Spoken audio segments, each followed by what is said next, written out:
श्री गणेशाय नमः। श्रीजानकी वल्लभो विजयते पंचम सोपान सुंदरकांड। शांतं शाश्वतमप्रमेयमनघं निर्वाण शांतिप्रदं ब्रह्मा शंभुफणीन्द्र सेव्यमनिशं वेदान्तवेद्यं विभुं।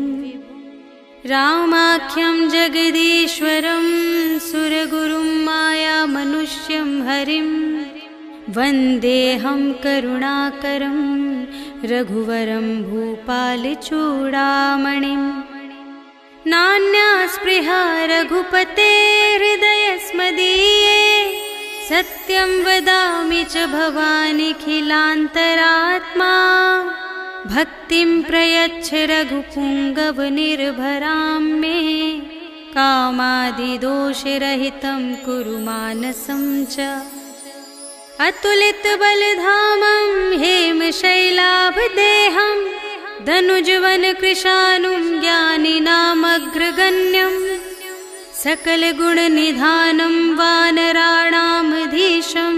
रघुपतिप्रियभक्तं वातजातं नमामि।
बिलो की तिनके परछाई, कहई छाह सक सोना उड़ाई, एहि विधि सदा गगन चरखाई।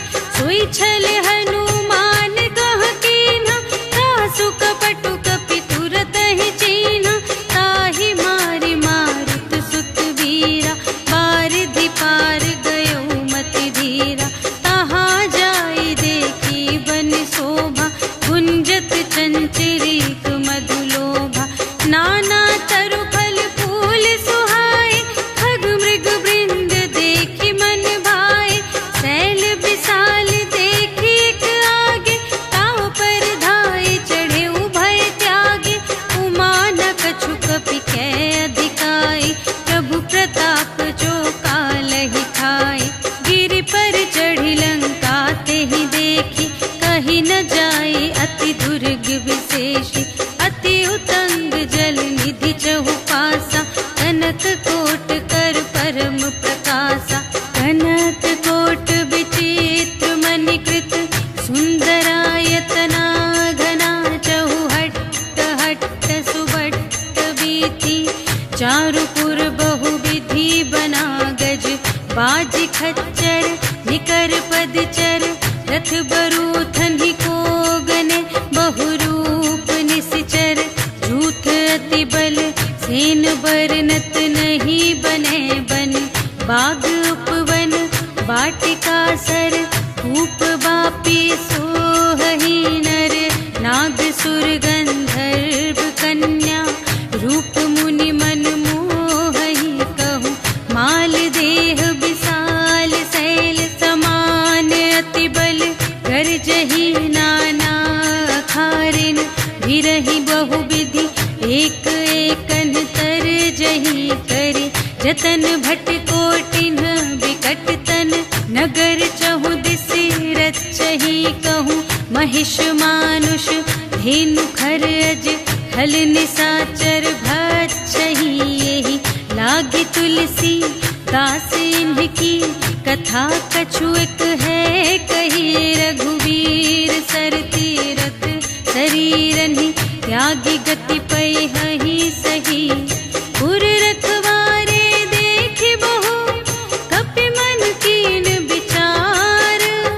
अति लघु रूप धरो निसी, नगर करो पैसार। सियावर राम जय जय राम, मेरे प्रभु राम जय जय राम। मसक समान रूप कपि धरि, लंकहि चले सुमिर नर हरि। नाम लंकिनी एक निश्चरी, सो कह चलसि मोहि निंदरी। जाने ही नहीं मरम सठ मोरा, मोर आहार जहाँ लगे चोरा। मुठिका एक महाकपि हनि, रुधिर बमत धरनी ढन मनि। पुनि संभारी उठी सोलंका, जोरी पानी कर विनय सशंका। जब रावण ही ब्रह्म बर दीन्हा, चलत बिरंचि कहा मोहि चीन्हा। विकल होसि तै कपि के मारे, तब जाने सुनि सिचर संघारे। तात मोर अति पुण्य बहुता, देखे नयन राम कर दूता। तात स्वर्ग अप परग सुख, धरिय तुला एक अंग। तूल न ताहि सकल मिली, जो सुख लव सतसंग। सियावर राम जय जय राम, मेरे प्रभु राम जय जय राम। प्रबिसि नगर कीजे सब काजा, हृदय राखि कौशलपुर राजा। गरल सुधारि पुकारहि मिताई, गोपद सिंधु अनल सितलाई। गरुड़ सुमेरु रेणु समताहि, राम कृपा करि चितवा जाहि। अति लघु रूप धरहु हनुमाना, बैठा नगर सुमिरि भगवाना। मंदिर मंदिर प्रति करि शोधा, देखे जहाँ तहाँ अगणित जोधा। गयउ दसानन मंदिर माहि, अति विचित्र कही जात सुनाई। शयन किए देखा कपि तेहि,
हरिदासन मह कोई, मोरे हृदय प्रीति अति होई।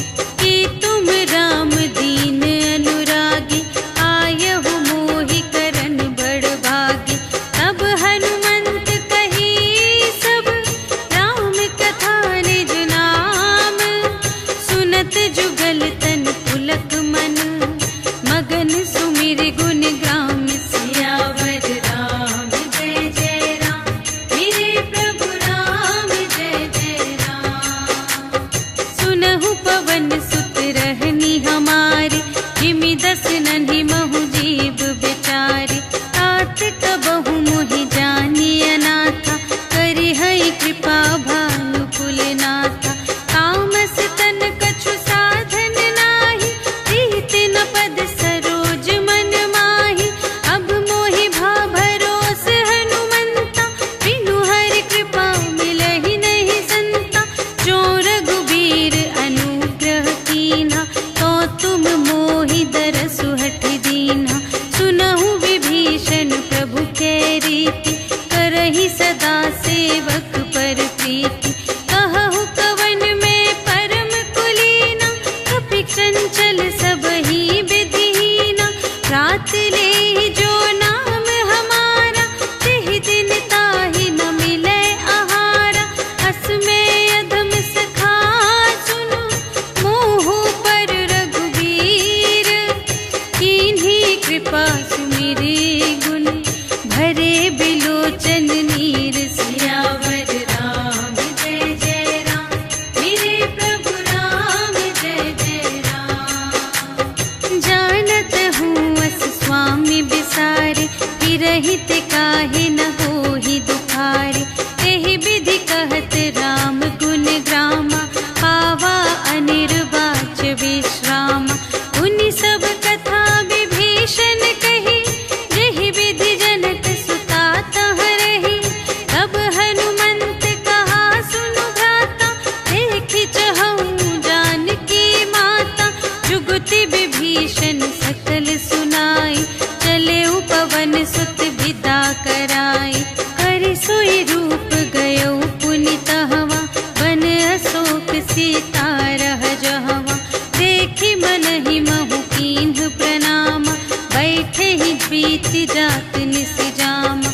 रिस तनु शीस जटा एक बेनी, जपति हृदय रघुपति गुण श्रेणी। निज पद नयन दिए मन, राम पद कमल लीन। परम दुखी भा पवन सुत, देखि जानकी दीन। सियावर राम जय जय राम, मेरे प्रभु राम जय जय राम। तरु पल्लव महु रहा लुकाई, करई विचार करूँ का भाई। तेहि अवसर रावण तह आवा, संग नारी बहु किए बनावा। बहु विधि खलती तहि समुझावा, साम दान भय भेद दिखावा। कह रावण सुनु सुमुखी सयानी, मंदोदरी आदि सब रानी। तब अनुचरी करऊँ पन मोरा, एक बार बिलोक ममोरा। दिन धरि ओट कहति वैदेही, सुमिरि अवधपति परम स्नेही। सुनु दस मुख खद्योत प्रकाशा, कबहु के नलिनी करई विकासा।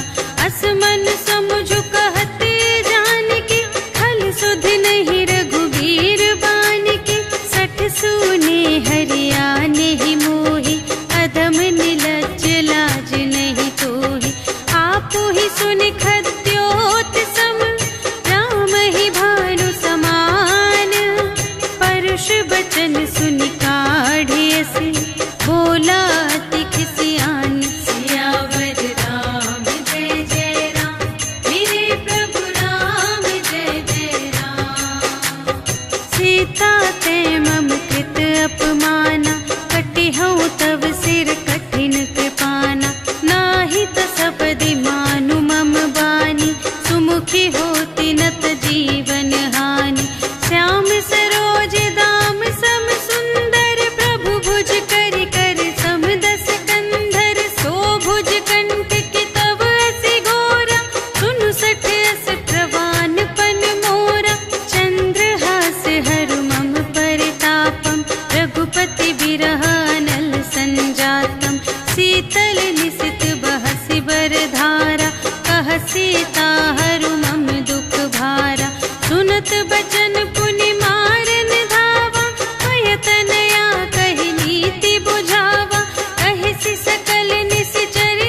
तहि से करहु हित अपना। सपने बानर लंका जारी, जातु धान सेना सब मारी। हर आरूढ़ नगन दस सीसा, मुंडित सिर खंडित भुज बीसा। एहि विधि सो दक्षिण दिस जाई, लंका मनहु विभीषण पाई। नगर फिरी रघुवीर दोहाई, तब प्रभु सीता बोली पठाई। यह सपना मैं कहूँ पुकारी, होई ही सत्य गए दिन चारि। तासु बचन सुनिते सब डरी, जनक सुता के चरणन ही परी। जहाँ तहाँ गई सकल तब, सीता कर मन सोच। मास दिवस बीते मोहि, मारे ही निश्चर पोच। सियावर राम जय जय राम, मेरे प्रभु राम जय जय राम। त्रिजटासन बोली कर जोरी, मातु विपति संगिनी तै मोरी। तजो देह करु बेगी उपाई, दुसह बिरहु अब नहीं सही जाई। आने काठ रचु चिता बनाई, मातु अनल पुन देहि लगाई। सत्य करहि मम प्रीति सयानी, सुने कुशवन सूल समबानी। सुनत बचन पद गहि समझायसि, प्रभु प्रताप बल सुजसु सुनायसि। निसिन अनल मिल सुन सुकुमारी, अस कहि सो निज भवन से धारी। कह सीता विधि भा प्रतिकूला, मिलिहि न पावक मिटिहि न सूला। देखियत प्रगट गगन अंगारा, अवनि नावत एक अवतारा। पावक मय शशि स्रवत न आगे, मानहु मोहि जाने हथ भागी। सुनहि विनय मम विटप अशोका, सत्य नाम करु हरु मम शोका। नूतन किस लय अनल समाना, देहि अग्नि जन करहि निदाना। देखि परम बिरहा कुल सीता, सोछन कपिहि कलप समबीता। कपि करि हृदय विचार, दीन्हि मुद्रिका डार। तब जन अशोक अंगार दीन, हर्षि उठी कर गहेउ। सियावर राम जय जय राम, मेरे प्रभु राम जय जय राम। तब देखी मुद्रिका मनोहर, राम नाम अंकित अति सुंदर। चकित चितव मुद्री पहचानी, हर्ष विषाद हृदय अकुलानी। जीत को सकई अजय रघुराई, माया ते असि रच नहीं जाई। सीता मन विचार कर नाना, मधुर बचन बोले हनुमाना। रामचंद्र गुण बरने लागा, सुनतहि सीता कर दुख भागा। लागी सुने श्रवण मन लाई, आदि हुते सब कथा सुनाई। श्रवणामृत जेहि कथा सुनाई, कही सो प्रगट होत किन भाई। तब हनुमंत निकट चली गयो, फिर बैठी मन विस्मय भयो। राम दूत मैं मातु जानकी, सत्य शपथ करुणा निधान की। यह मुद्रिका मातु मैं आनी, दीन्हि राम तुम कह सहिदानी। नर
श्याम मृदु गाता, बचन नाव नयन भर बारी, अहह नाथ हो निपट बिसारी। देखी परम बिरहा कुल सीता, बोला कपि मृदु बचन बिनीता। मातु कुशल प्रभु अनुज समेता, तब दुख दुखी सुकृपा निकेता। जन जननी मानहु जियऊना, तुम्हते प्रेम राम के दूना। रघुपति कर संदेश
समेत द्विपदल मद गंजा हर दूषण त्रिशिरारु बाली बधे सकल अतुलित बलशाली जाके बल लवलेस ते जिते हु चराचर झारे आसुदूत में जा करी हरियाणी हूँ प्रिय नारी सियावर राम जय जय राम मेरे प्रभु राम जय जय राम जानो मैं तुम्हारे प्रभुताई सहस बाहु सन परी लराई समर बाली सन करि जसु पावा सुनि कपि बचन बिहसी बिहरावा आयऊ फल प्रभु लागे भूखा कपि सुभाव ते तोरे रोका सबके देह परम प्रिय स्वामी मारहि मोहि कुमारग गामी जिन्ह मोहि मारा ते मैं मारे यहीं पर बांधे तनय तुम्हारे मोहि न कछु बांधे कैलाजा कीन्ह चहूँ निज प्रभु कर काजा विनती करऊँ जोर कर रावण सुनहु मान तजि मोर सिखावन देखहु तुम निज कुल ही बिचारी धन तजि भजहु भगत भयहारी जाके डर अति काल डेराए जो सुर असुर चराचर खाए आसो भय रुक बहु नहीं कीजे मोरे कहे जान की दीजे प्रणत पाल रघुनायक करुणा सिंधु खरारे गए शरण प्रभु राखी हैं तब अपराध विसार सियावर राम जय जय राम मेरे प्रभु राम जय जय राम चरण पंकज उर धरहु लंका चल राज तुम करहु ऋषि पुलस्त जसु विमल मयंका तेहि ससि महु जनि होहु कलंका राम नाम बिनु गिरा न सोह देखु विचार त्यागी मद मोह बसनहीन नहीं सोह सुरारी सब भूषण भूषित बर नारी राम विमुख संपत्ति प्रभुताई जाई रही पाई बिनु पाई सजल मूल जिन्ह सर तन नाही बरसि गए पुनि तबहि सुखाहि सुनु दस कंठ कहऊँ पन रोपी विमुख राम त्राता नहीं कोपी शंकर सहस विष्णु अज तोहि सकहि न राखे राम कर द्रोही मोह मूल बहु सूल प्रद त्यागहु तम अभिमान भजहु राम रघुनायक कृपा सिंधु भगवान सियावर राम जय जय राम मेरे प्रभु राम जय जय राम जदपि कही कपि अति हित बानी भगति विवेक बिरति नयसानी बोला बिहसी महाभिमानी मिला हमहि कपि गुर बड़ ज्ञानी मृत्यु निकट आई खल तोहि लागे से अधम सिखावन मोहि उल्टा हुई ही कहे हनुमाना मति भ्रम तोर प्रगट में जाना सुन कपि बचन बहुत खिसियाना भेगी न हरहु मूढ़ कर प्राणा सुनत निसाचर मारन धाय सचिवन सहित विभीषण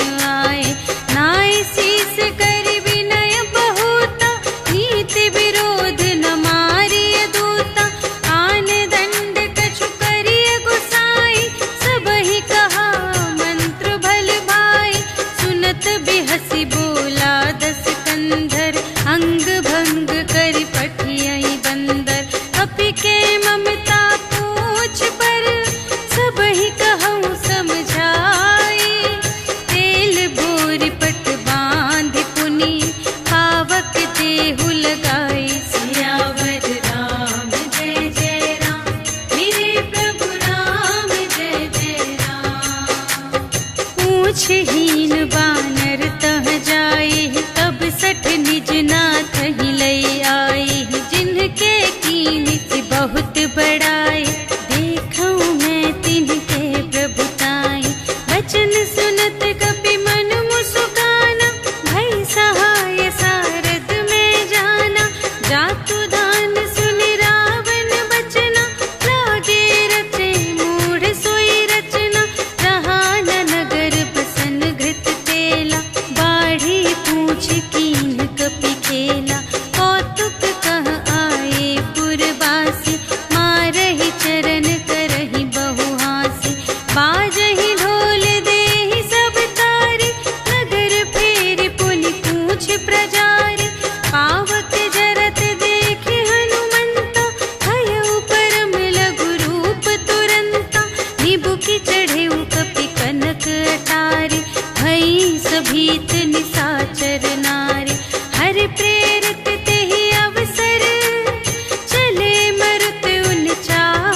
गर्जा, कपि बढ़ि लाग आकाश सियावर राम जय जय राम, मेरे प्रभु राम जय जय राम।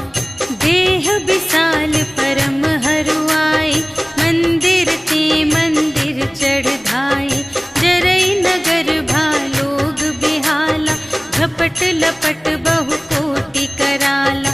तात मातु हा सुनिय पुकारा, एहि अवसर को हम ही उबारा। हम जो कहाय कपि नहीं होई, वानर रूप धरे सुर कोई। साधु अवज्ञा कर फल ऐसा, जरई नगर अनाथ कर जैसा। जारा नगर निमिष एक माहि, एक विभीषण कर गृह नाही। काकर दूत अनल जहि सिरजा, जरा न सोते ही कारण गिरजा। उलट पलट लंका सब जारी, कूदि परा पुन सिंधु मझारी। पूछ बुझाई खोई श्रम, धरि लघु रूप बहोरी। जनक सुता के आगे, ठाड़ भयो कर जोर। सियावर राम जय जय राम, मेरे प्रभु राम जय जय राम। मातु मोहि दीजै कछु चीन्हा, जैसे रघुनायक मोहि दीन्हा। चूड़ामणि उतारि तब दयौ, हर्ष समेत पवन सुत लयौ। कहेहु तात अस मोर प्रणामा, सब प्रकार प्रभु पूरन कामा। दीन दयाल बिरदु संभारे, हरहु नाथ मम संकट भारे। तात सक्र सुत कथा सुनाएहु, बान प्रताप प्रभु ही समझाएहु। मास दिवस महु नाथ न आवा, तौ पुनि मोहि जियत नहीं पावा। कहु कपि के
पूछी कुशल नाथ अब कुशल देखी पद कंज सियावर राम जय जय राम मेरे प्रभु राम जय जय राम।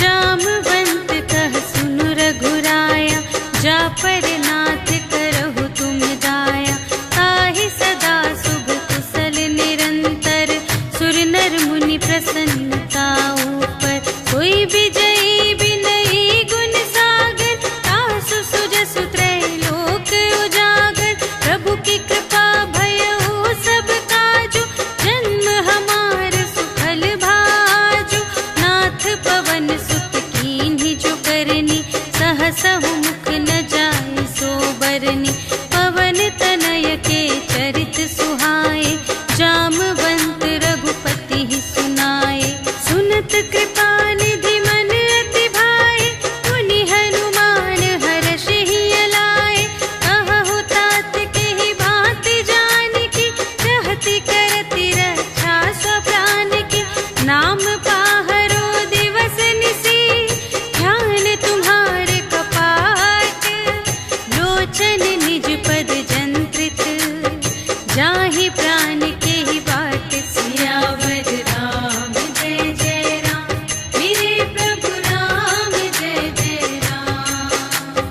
चलत मोहि चूड़ामन दीन्ही रघुपति हृदय लाए सोई लीन्ही नाथ जुगल लोचन भरि बारी बचन कहे कछु जनक कुमारी अनुज समेत गहेउ प्रभु चरना दीन बंधु प्रणतारति हरना मन क्रम बचन चरण अनुरागी केहि अपराध नाथ हो त्यागी अवगुण एक मोर मैं माना बिछुरत प्राण न कीन्ह पयाना नाथ सुनय नहि को अपराधा निसिरत प्राण करहि हठ बाधा विरह अग्नि तनु तूल समीरा श्वास जरई छन माहि शरीरा नयन स्रवहि जलु निज हित लागी जरै न पाव देह बिरहागी सीता के अति विपति विसाला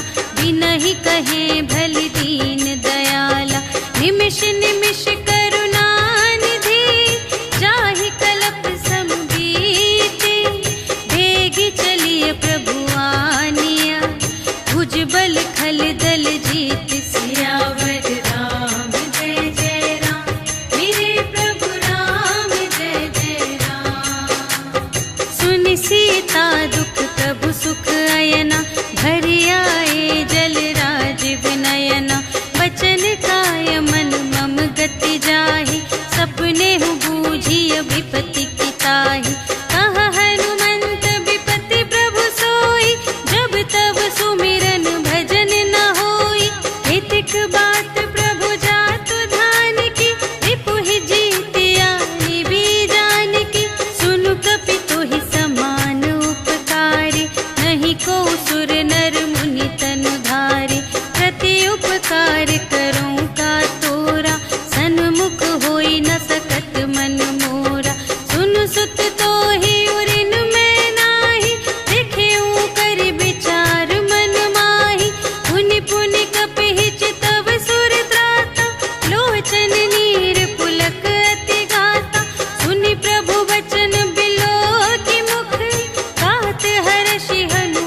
शाखा मृग के बड़ी मनुसाई, शाखा ते शाखा पर जाई।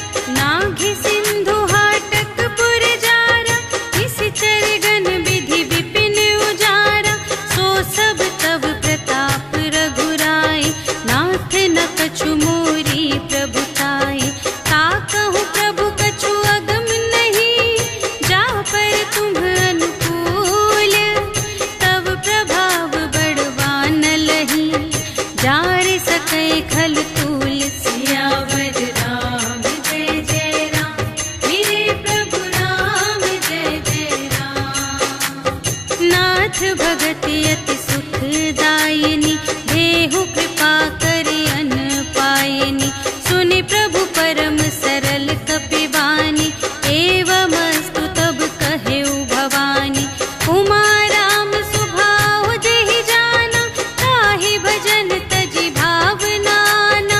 यह संवाद जासुर आवा, रघुपति चरण भगत सोई पावा। सुनि प्रभु वचन कहहि कपिवृंदा, जय जय जय कृपाल सुख कंदा। तब रघुपति कपिपति ही बुलावा, कहा चले कर करहु बनावा। अब विलंब के ही कारण कीजे, तुरत कपिन कहु आय सुदीजे। कौतुक देखि सुमन बहु बरषि, नभते भवन चले सुर हर्षि। कपिपति बेगी बुलाए, आए जूथप जूथ। नाना बरन अतुल बल, बानर भालु बरूथ। सियावर राम जय जय राम, मेरे प्रभु राम जय जय राम। प्रभु पद पंकज नावहि सीसा, गरजहि भालु महाबल कीसा। देखी राम सकल कपि सेना, चितई कृपा करि राजीव नयना। राम कृपा बल पाई कपिंदा, भये पच्छजुत मनहु गिरिंदा। हर्षि राम तब कीन्ह बयाना, सगुन भये सुंदर शुभ नाना। जासु सकल मंगलमय कीर्ति, तासु पयान सगुन यह नीति। प्रभु पयान जाना भय देहि, हरखि बाम अंग जनु कहि देहि। जोई जोई सगुन जान की होई, असगुन भयउ रावण ही सोई। चला कटक को बरने पारा, गरजहि बानर भालु अपारा। नख आयुध गिरि पादप धारी, चले गगन मही इच्छाचारी। ते हरिनाद भालु कपि करहि, डगमगाहि दे गज चिक करहि। करहि दिग्गज ढोल महि गिरि, लोल सागर थर भरे। मन हर्ष सब गंधर्व सुर मुनि, नाग किन्नर दुख टरे। कट कटहि मरकट, विकट भट बहु कोटि कोटिन धावहि। जय राम प्रबल प्रताप कौशल, नाथ गुण गण गावहि। सहि सक न भार उधार अहिपति, बार बार ही मोहहि। कह दसन पुनि पुनि, कमठ पृष्ठ कठोर सो किमि सोहहि। रघुबीर रुचिर प्रयाण प्रस्थिति, जानि परम सुहावनी। जनु कमठ धर पर सर्प राज सो, लिखित अबिचल पावनी। एहि विधि जाई कृपा निधि, उतरे सागर तीर। जहाँ तहाँ लागे खान फल, भालु विपुल कपिवीर। सियावर राम जय जय राम, मेरे प्रभु राम जय जय राम। उहाँ निशाचर रहहि सशंका, जब ते जारि गयउ कपिलंका। निज